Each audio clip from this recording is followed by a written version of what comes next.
आज के अखबार में एक कहानी छपी है। कहानी वसुंधरा राजे की है। मैं इसे वसुंधरा राजे की कथा कहूँगा तो अतिशयोक्ति नहीं होगी। ज़रा आप देखेंगे जूम करके। हालांकि ये कथा काफ़ी लंबी चौड़ी है और कथा की पूर्णाहुति इस पन्ने पर नहीं हो पा रही है, आगे जाकर होती है। लेकिन इस कथा में जो एक पंक्ति छपी है उससे मुझे बीजेपी का पूरा परिदृश्य समझ में आ रहा है। दैनिक भास्कर के नेशनल एडिटर लक्ष्मी प्रसाद पंत वसुंधरा राजे से मिलने उनके घर जाते हैं और उन्होंने इस कथा में बताया है कि वे इस मौके पर घर में ही मिलने के लिए उपलब्ध हैं।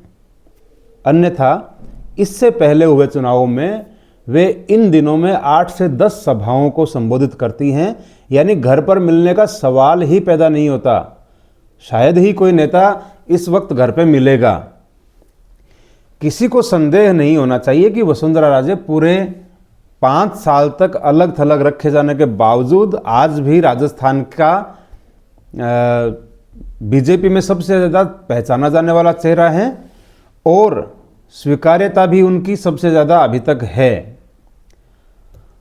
अगर बीजेपी का सबसे बड़ा चेहरा इस वक्त चुनाव के बीच में घर पर बैठा हुआ है तो चुनाव के बाद कितने लोग घर पर बैठेंगे ये देखने वाली बात होगी।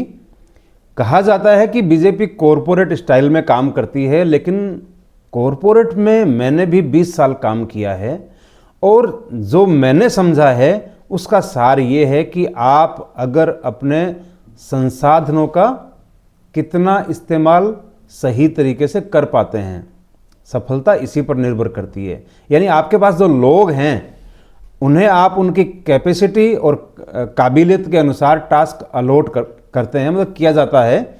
अगर आप नहीं कर पाते हैं तो फिर सफलता संदिग्ध होती है। हालांकि तमाम मुश्किलों के बावजूद बीजेपी, भाजपा और भारत दोनों आगे बढ़ रहे हैं। हो सकता है बढ़ भी जाएं, लेकिन संसाधनों के दुरुपयोग का ये बेहतरीन एग्जाम्पल है।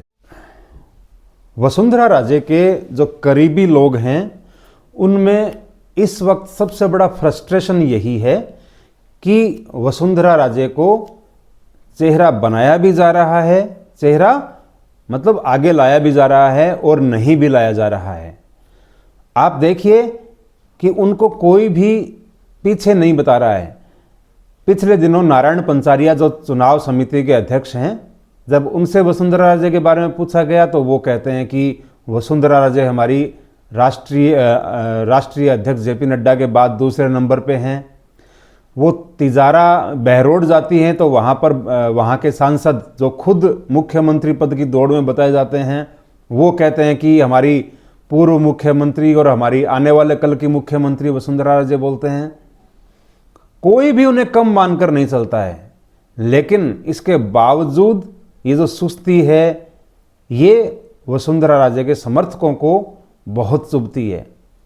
वसुंधरा राजे के कुछ समर्थक कहते हैं कि हमारे पास में कम से कम कोई ऐसा मंच तो हो जहाँ पे हम अपनी बात कह सकें, जहाँ पे हम हमारी पीड़ा बता सकें। लेकिन फिलहाल ये मंच वसुंधरा राजे के समर्थकों को मिलता हुआ दिख नहीं रहा है, क्योंकि बीजेपी के केंद्रीय नेतृत्व ने कुछ और सोच रखा हो सकता है।